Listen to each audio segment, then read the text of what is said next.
인생에서 제일 중요한 일은 하나님을 사랑하는 것입니다.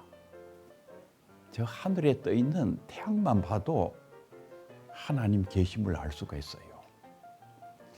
여러분, 공장이 우연히 생길 수가 없잖아요. 공장이 생기려면은 그 복잡한 설계도가 있어야 되고, 그 공장을 짓고 만들고 어떤 계획에 따라서 공장이 만들어지잖아요.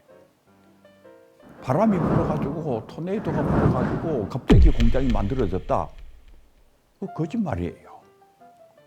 저 하늘에 떠 있는 저 태양이 수소 핵융합 발전소입니다.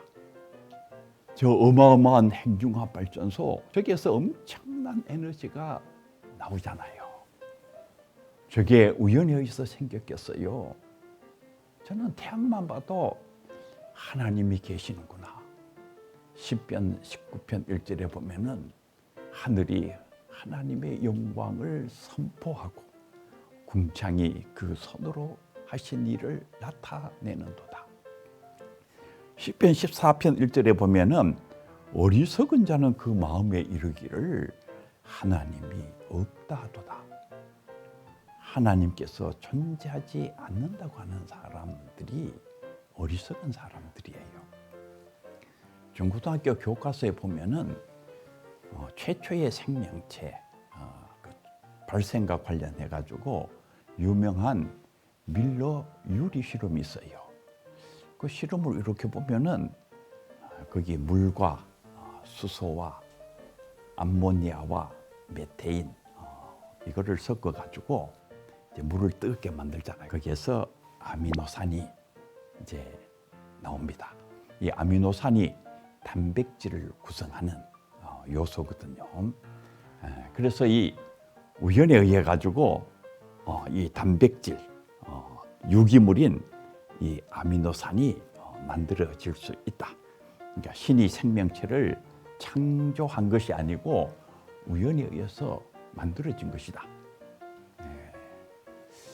그 실험이 중고등학교 교과서에 기록이 되어 있기 때문에 이제 학생들이 그걸 배우면은 하나님이 안 계시는구나, 우리의 생명체가 우연히 등장했구나, 이렇게 생각하기 쉬워요. 그런데 우리가 조금 더 자세히 봐야 되는데 그 아미노산 그게 중요해요. 이 최초의 생명체 그 단백질에는 최소한 150개의 아미노산이 서로 정확하게 연결되어 있어야 돼요. 그런데 여러분, 아미노산이 20개 서로 다른 종류가 있습니다.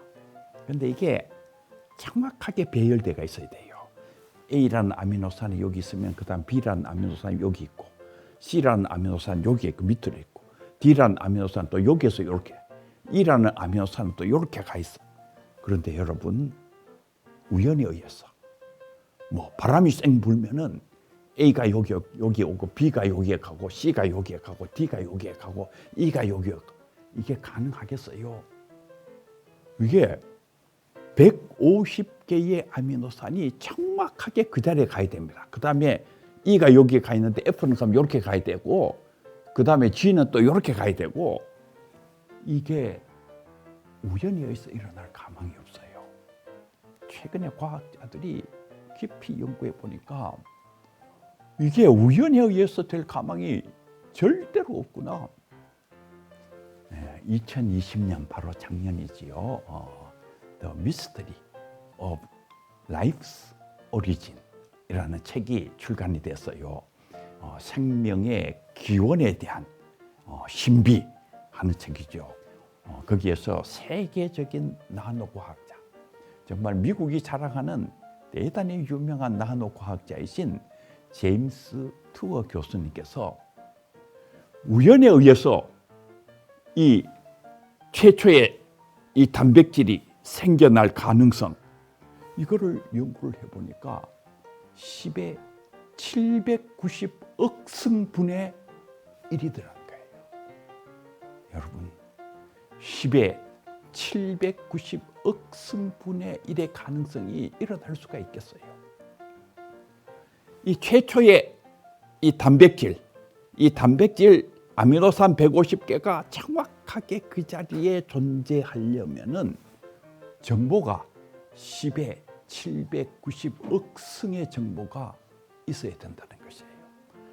물론 하나님께서는 그 모든 정보를 가지고 계시기 때문에 거기에 따라서 정확하게 그렇게 배열하셨겠지만은 우연에 의해서 그 정보가 발생할 수가 없다는 말이에요.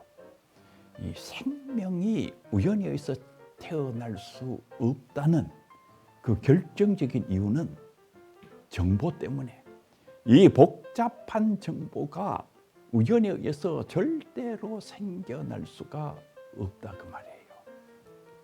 로마서 1장 20절에 보면은 창세로부터 그의 보이지 아니하는 것들, 곧 그의 영원하신 능력과 신성이 그 만드신 만물에 분명히 보여 알게 되나니 그러므로 저희가 핑계치 못할지니라. 옛날 프린스턴의 유명한 교수님이었던 찰스 하치 교수님은 이 눈알 하나만 봐도 하나님이 계시는구나, 틀림없이 계신다 말씀하셨어요. 저도 눈알을 가만히 생각해 보니까 이 복잡한 눈알, 여러분 카메라가 우연히 생길 수가 없잖아요. 그런데 카메라보다도 수십만 배, 수백만 배 복잡한 이 눈알이 우연히 생길 가망이 없다 그 말이에요. 옛날에는 뭐 30억 년 세월이 지나면은 이 눈알이 생길 수도 있다, 이렇게 주장하는 분들이 계셨는데 그거 다 거짓말이 돼 버렸어요. 왜냐하면은 화석을 연구해 보니까 이 눈알이 등장하는 시기가 불과 600만 년, 길어야 1000만 년, 그 사이에 이 눈알이 등장을 했는데 그 짧은 기간에 이 복잡한 눈알, 정말 이 눈알은 정보가 10의 790억 승이 아니라 10의 790경승도 넘어갈 수가 있어요. 그 복잡한 눈알이 생겨날 가망이 없는 것입니다. 출애굽기 23장 25절에 보면은 네 하나님 여호와를 섬기라. 그리하면 여호와가 네 양식과 물에 복을 내리고 너희 중에 병을 제하리니. 하나님이 계시지요. 하나님이 이 천지 만물을 창조하셨어요. 여러분의 생명도 하나님께서 창조하셨습니다. 여러분이 하나님을 섬기시면은 하나님께서 여러분을 사랑하세요. 물론 하나님께서는 모든 사람들, 모든 만물을 사랑하고 계십니다. 그런데 하나님을 알고 하나님을 사랑하는 사람을 특별히 하나님이 사랑하세요. 그리고 그 사람들에게 하나님께서 은혜를 베푸십니다. 그 사람의 장래가 밝아요. 그 사람의 장래가 영광스럽습니다. 여러분 모두 하나님을 알고 하나님을 사랑하셔서 여러분의 미래가 빛나고 영광스러운 미래가 되기를 바랍니다. 감사합니다.